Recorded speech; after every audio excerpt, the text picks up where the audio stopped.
বড় পীর আব্দুল কাদের জিলানী রহমাতুল্লাহি আলাইহি উনি যখন পৃথিবীর জমিনে এসেছিলেন ওই সময় মাহে রমজানুল মুবারক মাস ছিল। ওরে সোনামানিক আমার বাবাজিরাও, আমার বড় পীরের একটু আলোচনা করি একটি ঘটনা। হঠাৎ করে তিনি রাস্তা দিয়ে যাচ্ছেন, আর ওই সময়তে যেন একজন মুসলমানের সঙ্গে আর একজন ঈসাইর যেন ঝগড়া আরম্ভ হয়েছে, ওনাদের তর্ক বিতর্ক আরম্ভ হয়েছে। ওই সময় জিজ্ঞাসা করি, আমার বড় পীর জিজ্ঞাসা করেন গৌসুলে আজম, বলে বাবা তোমরা এই জায়গায় কেন ঝগড়া কেন করো বলো? উনি বলছেন বাবা ও গৌসুলে আজম, এই জন্য আমাদের ঝগড়া আরম্ভ হয়েছে। বলে কেন বলো?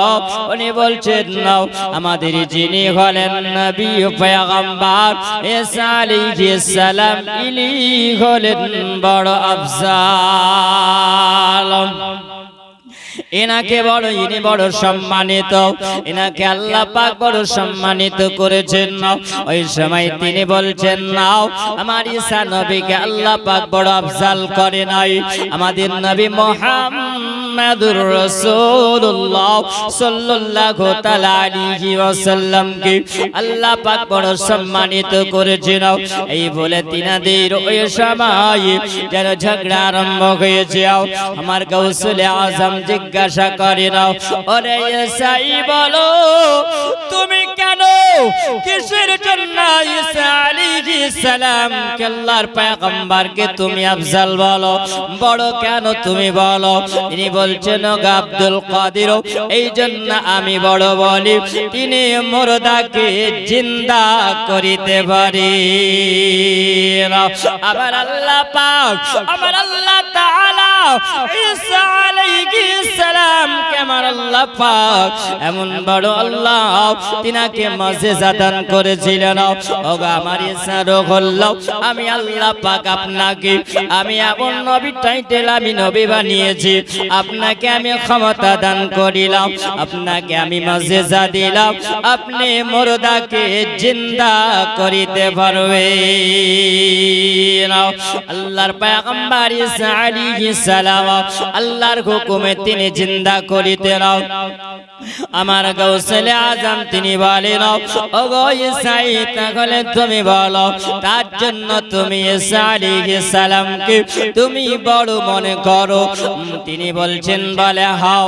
তখন তিনি জানো আমার বড় পীর গৌসে আজম রাদিয়াল্লাহু তাআলা তিনি ওই সময় বলছেন বলে ঈসাই শোনো, তবে আমি তোমাকে বলি চলো তুমি আমাকে কোথায় নিয়ে যাবে?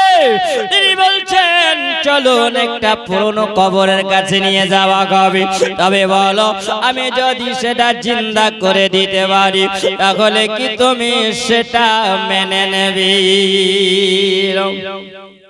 আমার গৌসুলে আজম রাদিয়াল্লাহু তাআলা নিয়ে যাওয়া হলো একটা পুরনো কবরের কাছে নিয়ে যাওয়া হলো। পুরনো কবরের কাছে নিয়ে যাওয়ার পরে ওই সময়তে তিনি যেন পড়লেন ওয়াহিল মাউতা বিইজনিল্লাহ। ওই সময় ঈসা আলাইহিস সালাম আল্লাহর কোরআন থেকে জেনে পড়ে মুর্দাকে জিন্দা করতেন। আমার গৌসে পাক তিনি বলেন আমি ওই সময় যাওয়ার পরে মসজিদে মাটি নিয়াও আমি যখন কবরে ছিটাইয়া দিলাম, ওই সময় যেন অনেক দিনের পুরনো কবর থেকে জিন্দা হয়ে গেল। তিনি জিন্দা করলেন। আমার আল্লাহ পাক গৌসুলে আজমকে বলেছিলেন, ওগো আমার গৌসুলে আজম বলো শোনো, যখন তিনি রূহ জগতে যখন ছিলেন, রূহ জগতের সবাই একটু আপনাকে বলি বাবা পিছন দিকে যায়, আমার গৌসুলে আজমের জীবনী আল্লাহ পাক তিনাকে কত বড় ক্ষমতা আল্লাহ দিয়েছেন, আল্লাহ তিনাকে কত টাইটেল দিয়েছেন। ওই সবাই রূহ জগতের সবাই রূহ লাইন গুলোকে যখন দাঁড় করিয়ে রাখা হয়েছে, আম্বিয়াদের রূহকে আল্লাহ পাক আলাদা করে রেখেছিলাম, ওলিদের রূহকে আল্লাহ পাক আলাদা করে রেখেছিলাম, মানুষের রূহদেরকে আলাদা করে রেখেছিলাম। আল্লাহ পাকের বান্দা আমার গাউসুলে আজম ওই সময় নবীদের রূহ লাইনে যখন ঢুকে যান, আল্লাহ পাক বলেন ওগো গাউসুলে আজম তুমি যাও তোমার ওলিদের লাইন দিয়ে দাও। ওই সময় যখন চলে আসেন আমার গাউসে পাক রুহি জগতে বলেছিলেন ওগো মাবুদ আল্লাহ, আমার যে বড় শখ হয় আমি নবী হব। আল্লাহ পাক বলেন ওগো গাউসুলে আজম না, আমি আল্লাহ পাক কোরআনে আমি আল্লাহ এটা মোহর মেরে দিয়েছিলাম।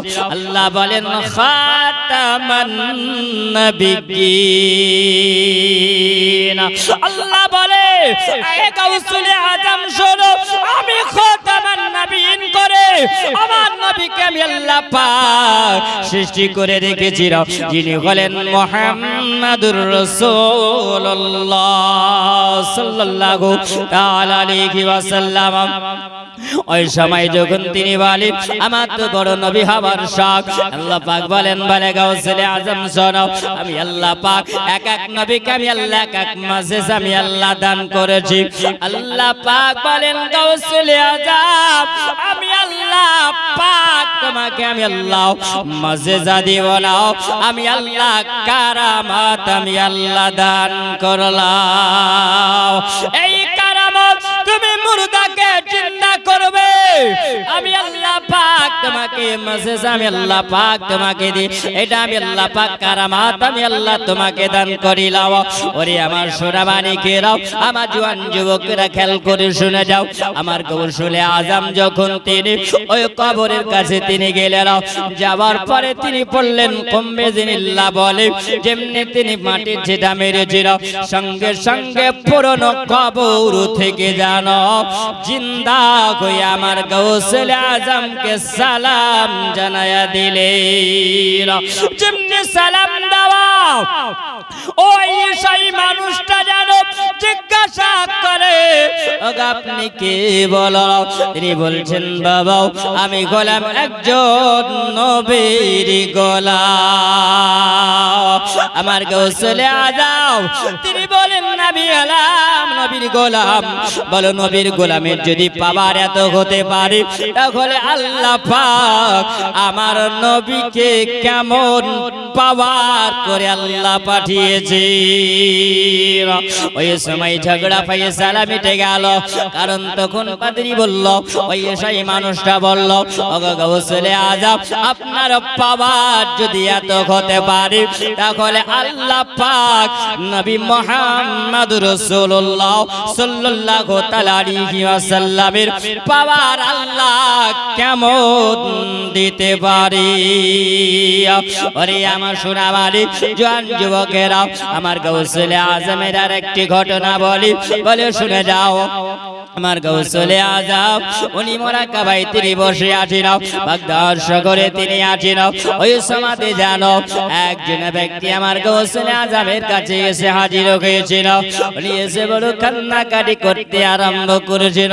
আমার গাউসুলে আজম জিজ্ঞাসা করে ও বাবা তুমি এরকম করে কেন কাঁদো বলো? তিনি বলছেন বলে গাউসুলে আজম আপনাকে সবাই বড় পীর বলে মানে, কারণ আপনি হলেন ওলিদের সরদার, আপনি হলেন ওলিদের তাজ, আপনাকে এত সম্মান মানুষে জানাই, এই জন্য আপনার কাছে হাজির হয়েছি। আমার বাড়ি হলো ইয়ামিন দেশে, আমি ইয়ামিন দেশ থেকে আপনার কাছে এসেছি। বলে কেন এসেছো বলো? তিনি বলছেন আমি মুসলমান হয়ে যাব, আমার মুসলমান হবার বড় শখ, এই জন্য আপনার কাছে আমি এসেছি। ওরে সোনা মালিক ওই মানুষটা তিনি বলতে আছিল ওগো গাউসুলে আজম আমার মনে বড় শখ জেগেছিল আমি মুসলমান হব, কিন্তু এমন কোন মানুষ নয় যে মানুষ খুঁজে পাই না যে বড় আল্লাহ বলা হবে, উনি পরিষ্কার হবে, এমন মানুষটার সাথে হাতে হাত দিয়ে আমি মুসলমান হব। আমি আমিন শহরে অনেক খুঁজলাম, অনেক দেখলাম, দেখার পরে আপনার মতন আমি কোথাও যেন খুঁজে পেলাম না। আমি ওই সময় বড় হয়রান হয়েছিলাম, আমি পেরেশান হয়েছিলাম। ওই সময় আমি রাত্রি বেলাতে হঠাৎ করে জানো আমি চিন্তিত হয়েছিলাম, আমি কোন মানুষ যদি পাই, ওই রকম আল্লাহওয়ালা যদি পাই, আমি পরেশগারওয়ালা যদি মানুষ পাই, আমি ওই মানুষটার হাতে হাত দিয়াও আমি ইসলাম ধর্ম গ্রহণ করব। ওই সময় রাত্রি বেলায় আমি যখন ঘুমিয়ে পড়েছিলাম, আমি বিছানায় ঘুমিয়ে যাওয়ার পরে হঠাৎ করে জানো আমি স্বপ্ন দেখিলাম। আমার গাউসে পাক বলে, বাবা তুমি কি এমন স্বপ্নে দেখলে বলো? উনি বলছেন, গো হুজুর আমি স্বপ্ন দেখিলাম যেন রাত্রি বেলায় আমার বিছানাতে জানো একজন হাসিল জামিল চেহারাওয়ালা মানুষ, দেখতে অতি সুন্দর, এত সুন্দর মানুষ আমি কোনদিন দেখি নাই। আমাকে জানা বলছে না, ওগো রাহাব তুমি জেগে যাও, আমি তোমার কাছে এসেছি। আমি যখন মানুষটাকে দেখলাম, আমি জিজ্ঞাসা করলাম, বলে বাবা আপনাকে তো আমি কোনোদিন দেখি নাই, আপনাকে তো আমি কোনোদিন রাস্তায় দেখতে পাই না, আমি শহরে এত ঘোরাঘুরি করলাম, কিন্তু আমি আপনার মতন কোনোদিন তুমি এরকম মানুষ দেখতে পেলাম না। আমাকে জিজ্ঞাসা করলো, ওরে রাহাব বলো শুরু, তোমাকে কোনো চিন্তা করতে হবে না। কেন চিন্তা করতে হবে না? এই জন্য তোমার মনের বড় আশা আছে। কি আশা আছে বলো? তিনি বলছেন তোমার মনে ইচ্ছা তুমি ইসলাম ধর্ম গ্রহণ করবে। এ বাবা শুনো, আমি গোলাম আল্লাহর একজন পয়গম্বর, আমার মায়ের নাম হলো মারিয়াম। আল্লাহ তাআলা পৃথিবীর বুকে আমাকে আল্লাহ একজন পয়গম্বর করে আল্লাহ পাঠিয়েছিলেন। তবে শোনো, আমি তোমাকে একটা সংবাদ দিতে আছি, তুমি যে ইসলাম ধর্ম গ্রহণ করবে, তুমি এমন মানুষ তুমি খুঁজে পাও না, আল্লাহওয়ালা তুই মানুষ খুঁজে পাও না। আমি পয়গম্বর ঈসা আলাইহিস সালাম আমি তোমাকে জানিয়ে দিব, শোনো তুমি চলে যাবে আর তুমি বাগদাদ শহরে যাবে, আর যাবার পর একজন আল্লাহওয়ালা আছে, আল্লাহ পাক তিনাকে এমন সম্মান দিয়েছেন, আল্লাহ তিনাকে ওলিদের সরদার বানিয়েছে। চল একবার বাগদাদ দিতে যায়, চল একবার বাগদাদ দিতে যায়, আমার দেশের মুমিন ভাই, চল একবার বাগদাদ দিতে যায়। গাউসলিয়া জাম আরাম করে বাগদাদের সিনায়, চল একবার বাগদাদ দিতে যায়, চল একবার বাগদাদ দিতে যায়।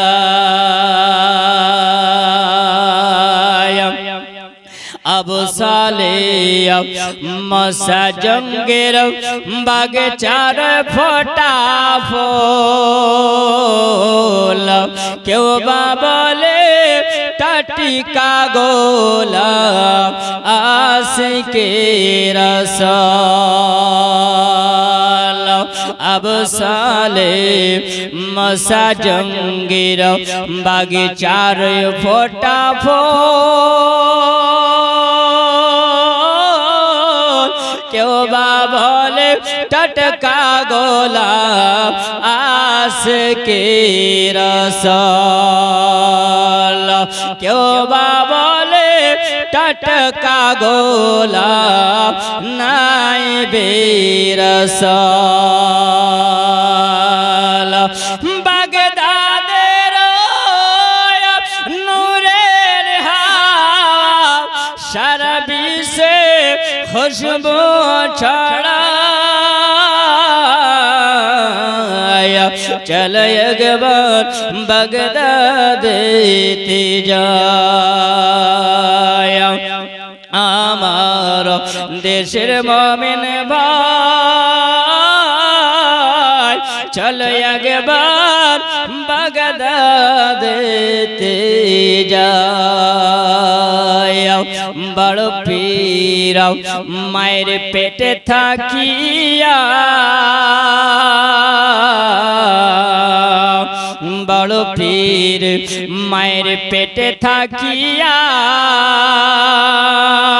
18 সিপারা নিলেন কোরআন মুখস্থ করিয়া বড় পীর মায়ের পেটে থাকিয়া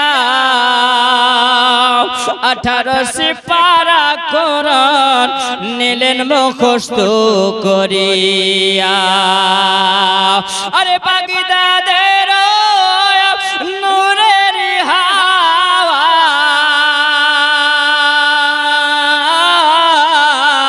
সারা বিশ্বে খুশবু ছড়ায় চলো একবার বাগদাদেতে যাই আমার দেশের মুমিন ভাই চলো একবার বাগদাদেতে যাই সোনাবানি কাবাব ওই সময় রাহাবকে জানা বলে আল্লাহর পয়গম্বর ঈসা আলাইহিস সালাম তিনি বলছেন বলে রাহাব তোমার চিন্তা করার কোনো কারণ নাই তবে তুমি চলে যাও বাগদাদ শহরে যিনি হলেন একজন আল্লাহর ওলি তিনার আব্বার নাম হলো আবু সালেহ মুসা জঙ্গি রাহমাতুল্লাহি আলাইহি তিনার মায়ের নাম হলো উম্মুল খায়র ফাতিমা তবে তুমি চলে যাবে তিনি হলেন নবী বংশের সন্তান আমার গাউসুল আজমেরাও যদি নিসবত দেখতে পাওয়া যায় আব্বার দিক দিয়ে হলেন তিনি খাসাইনি বংশ আর মায়ের দিক হলেন তিনি হলেন ইমাম হুসাইনের বংশধর তিনি হলেন আওলাদি রাসূল আমার নবী পাকের আওলাদ আরে মুসলমান আমার জওয়ান যুবকেরাও একবার খেয়াল করে শুনে যাও মন দিয়াও ওই সময় ব্যক্তি তিনি বলেন আমি রাত্রি বেলাতে যখন স্বপ্ন জগতে আমি যখন তিনাকে দেখলাম তিনি আমাকে সব কথা যখন আমাকে জানিয়ে দিলেন আমি ওই সময় টুকটুক করে চলতে আরম্ভ করলাম আমি যখন পদার্পণ করলাম এমন শহর থেকে আমি যখন বাগদাদে চলে আসলাম আসার পরে যখন আমি খোঁজ পেলাম ওগো বড় পীর আব্দুল কাদের জিলানী আমি যখন আপনার সন্ধান পেয়ে গেলাম আমার মনের আশা পূরণ হয়ে গেল ইনি আমাকে রাত্রি বেলায় স্বপ্ন জগতে যিনি দেখিয়েছেন আপনার চেহারার সঙ্গে বাস্তবে এখন মিল হয়ে গেছে মুসলমান আমার গাউসুল আজম তিনি যখন দেখলে ওই সময় দেখার পরে তিনাকে জিজ্ঞাসা করেছিলেন আর দেরি না করে ওই আমিন শহরের রাহাব তিনি বলে আমি গাউসে পাকের হাতে হাত দিয়ে আমি কলমা পড়ে মুসলমান হয়ে গেলাম বলা লা ইলাহা ইল্লাল্লাহ লা ইলাহা ইল্লাল্লাহ কই বলে রাও পাগলা কাদিস না রে গশতালায় বড় পীর নাম নিলে আল্লাহ পাওয়া যায় পাগলা কাদিস না রে গশতালায় বড় পীর নাম নিলে আল্লাহ পাওয়া যায় গাওস পাকের এমনে কারামা তিনি মুর্দাকে জিন্দা বানায় বড় পীর নাম নিলে আল্লাহ পাওয়া যায় গাওস পাকের নাম নিলে আল্লাহ পাওয়া যায় পাগলা কাঁদিস না রে গাছের তলায় বড় পেরে নাম নিলে আল্লাহ পাওয়া যায় আমার গাউসে পাক महबूब सुबहानी कुतुब रब्बानी अब्दुल कादिर जिलानी रहमतुल्लाहि अलैहि তিনি বাবা এশার নামাজ যখন পড়তেন এশার নামাজ পড়ে তিনি 40 বছর একাধিক ভাবে এশার নামাজের রুজুতে তিনি ফজরের নামাজ তিনি পড়েছেন আমার গাউসে পাকের কত কারামাতের আলোচনা করব ওরে শোনাবানি শুনে যাও আমার গাউসে পাক তিনি বলি আমি সুবহানাল্লাহ যখন কোরআন খতম করা হতো তিনি ডান পায়ে ভর দিতেন আর বাম পাটা তিনি উঠিয়ে রাখতেন তিনি ডান পায়ে দাঁড়িয়ে দাঁড়িয়ে তিনি বলেন আমি সূরা বাকারা থেকে তেলাওয়াত করতাম আর আমি এক পায়ে দাঁড়িয়ে দাঁড়িয়ে 15 পারা পর্যন্ত আমি তেলাওয়াত করতাম ইয়া করে কাট নামাজ পড়তেন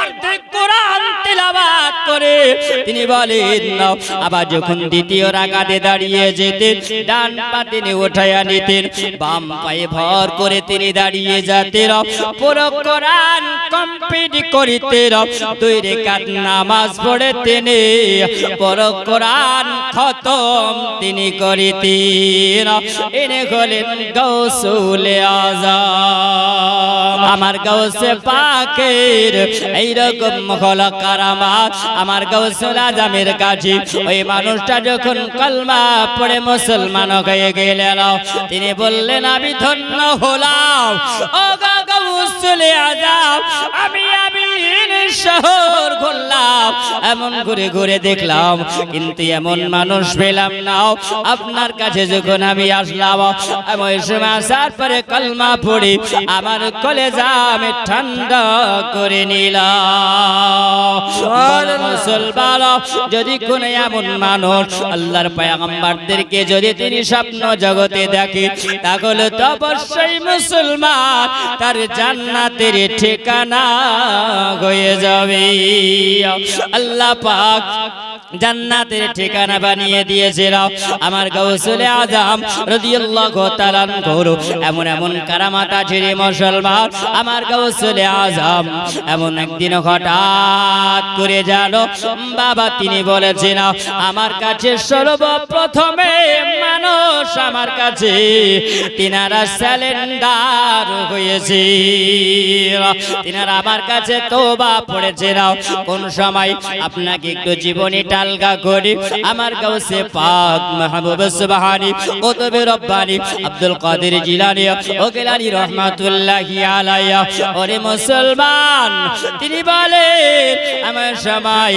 আমার কাছে সর্বপ্রথমে যারা আমার হাতে হয় বায়াত হয়েছিল আমার হাতে হাত দিয়ে যারা তওবা পড়েছিল আপনারা শুনেছেন শুনেন নাই বলেন শুনেছেন কিনা কারণ জীবনী শুনতে গেলে একটু পিছন দিকে যাবেন কারণ আমার গাউসুল আযম যখন মাদ্রাসায় পড়ার জন্য যখন তিনি যান ওই সময় কিছু ডাকুর দলেরা আপনাদেরকে শোনা জীবনী একটু আলগা করে দিও কেন এই জন্য আলগা করি বাবা একটা আপনারা ব্রেনে ঢোকাবে না এই জন্য আপনাদের ব্রেনে ঢোকারে চাই এই জন্য বাবা আপনাদের আকীদা আখলাক ভালো হবে আর যদি আপনারা ওলির পরদর্শে যদি থাকেন আপনাদের ঈমান তাজা হয়ে যাবে আল্লাহ পাক কোরআন মাজিদ আল্লাহ জানিয়ে দিয়েছেন ইয়া আইয়ুহাল্লাযীনা আমানুত্তাকুল্লাহা ওয়া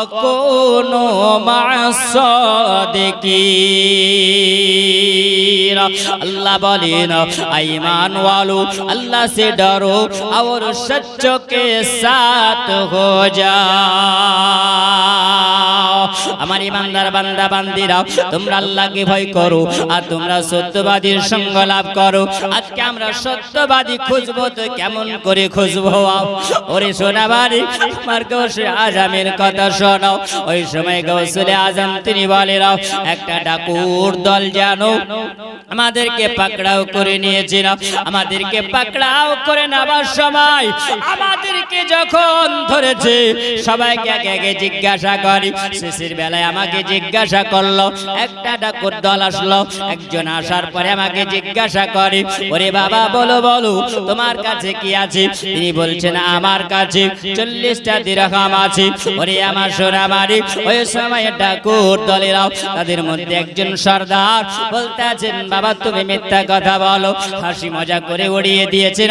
আর একজন চলে এসেছে আবার জিজ্ঞাসা করছে, ও বাবা বলো তুমি তুই একটা বাচ্চা ছেলে তোমার কাছে কি আছে বলো। ওই সময় তিনি বলছেন আবার তিনি বললেন আমার কাছে এমন কিছু নাই, আমার কাছে 40টা দিরহাম আছে। বাবা এই কথা শোনার পরে আবার সর্দারের কাছে নিয়ে যাওয়া গেল। সর্দারের কাছে নিয়ে যাওয়ার পরে আমার গৌসে পাককে যখন জিজ্ঞাসা করলো, জিজ্ঞাসা করার পরে বলে, বাবা তুমি একটা ছোট্ট বালক ছেলে বলো, এই বালক ছেলের মুখ থেকে তো মিথ্যা কথা বেরিয়ে আসতে পারতো, তুমি তো না করতে পারতে, বলো তুমি সবাই কেন বললেও? তবে শুনে রাখো তুমি এই কথা কেন বলেছো? তিনি বলছেন, বাবা হাজার দুনিয়া যদি একদিকে হয়ে যায় আমার মা জাননী উম্মুল খায়র ফাতেমা আমার মা বলেছে বলে বাবা রাস্তায় বের হয়ে যাও, কোন সময় রাস্তায় গিয়ে কাউরির সম্মুখে মিথ্যা কথা বলবে না। আমাদের এইখান থেকে একটা শিক্ষা পাওয়া যায়, বাবা আপনি যখন আপনার ছোট ছেলেদেরকে মানুষ করবেন ওই সময় বাবা আপনি আপনার ছেলেকে যে আদর্শটা আপনি দেবেন, মায়ের কলি হলো ছেলেদের আদর্শ। আপনি যদি আপনার ছেলেটাকে যদি ভালো শিক্ষা যদি দেন, ভালো কথা যদি আপনি শেখান, ভালো কথা শিখবে। আপনি যদি বলেন বলে বাবা রে কোন মানুষের সঙ্গে কথা বলবে, মিথ্যা কথা তুমি বলিও না, সত্য কথা তুমি বলবা বাবা, তাহলে আপনার সন্তানটা সত্য কথা বলবে। আমার গাউসে পাক ওই সময় বললেন আমার মা জননী আমাকে শিখিয়েছে বাবা কোন সময় মিথ্যা কথা বলিও না। ডাক্তার দলেরা সবাই ওই সময় আমার গাউসুলে আজমের আদর্শ দেখে তারা বললো, বলে শোনো বলে তোমার নাম তুমি বলো। তিনি বলেন আমার নাম হলো আব্দুল কাদের জিলানী। তবে শুনে রাখো আমি এত ছেলে দেখেছি কিন্তু আব্দুল কাদের তোমার মতো এইরকম সত্যবাদী আমরা দেখি না। আমার গাউসুল আজমের আদর্শটা দেখে ওই সবাই যখন তিনারা শুনলেন, শোনার পরে আমার গাউসে পাক ওই জায়গাতে মানুষের কাছে বড় সম্মানিত করেন, তারা যেন তওবা করে নিল। তুমি জিলানীর জিলানী তোমার নামের গুণে আগুন হয়ে যায় পানি, আগুন হয়ে যায় পানি। জিলানীতে জন্ম তোমার তরিকত কদরিয়া, আবু সালেম শাহ জঙ্গে তোমার যে পিতা হয়, তোমার যে পিতা হয়। উম্মুল খায়র মা ফাতেমা হয় তোমার জাননী, তোমার নামের গুণে আগুন হয়ে যায় পানি, আগুন হয়ে যায় পানি। মা জননী কুরআন পড়েন গর্ভতে লয় সন্তান 18 পারা কোরআন মুখস্থ করিয়ালান মুখস্থ করিয়ালান মা জানে না ছেলে জানে মা জানে না ছেলে জানে মা হয় গর্ভধারিণী তোমার নামের গুণে আগুন হয়ে যায় পানি আগুন হয়ে যায় পানি হাই বড় পীর আব্দুল কাদের তুমি জিলানির জিলানি তোমার নামের গুণে আগুন হয়ে যায় পানি